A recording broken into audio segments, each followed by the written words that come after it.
মুক্তিযুদ্ধ, ধর্ম এবং ভারতসহ ৭টি বিষয়ে জাতীয় নাগরিক পার্টি এনসিপির দৃষ্টিভঙ্গি স্পষ্ট করে দলটির আহ্বায়ক নাহিদ ইসলাম সোমবার ১৯ মে দুপুরে নিজের ভেরিফাইড ফেসবুক পেজে এক পোস্টে দৃষ্টিভঙ্গিগুলো তুলে ধরেন তিনি। সেগুলো হলো, বাংলাদেশ রাষ্ট্রের অন্যতম প্রধান ভিত্তি হলো মুক্তিযুদ্ধ। মুক্তিযুদ্ধের সাম্য, ইনসাফ ও মানবিক মর্যাদার আদর্শ এবং ২৪-এর গণ অভ্যুত্থানের বৈষম্যহীন ও গণতান্ত্রিক রাষ্ট্র ব্যবস্থার আকাঙ্ক্ষাকে ধারণ করে এনসিপির পথ চলা।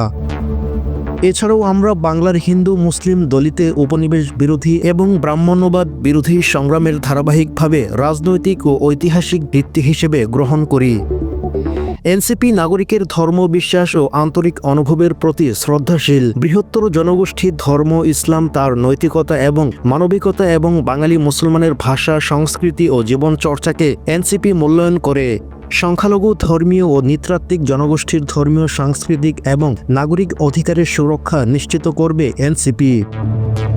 এনসিপি মনে করে রাষ্ট্রের উচিত প্রতিটি জনগোষ্ঠীর ধর্মীয় এবং সাংস্কৃতিক অখণ্ডতা রক্ষা করা। এনসিপি ইসলাম বিদ্বেষী সাম্প্রদায়িকতার বিরোধিতা করে এবং ধর্মীয় উগ্রতা বা চরমপন্থাকে সমর্থন করে না।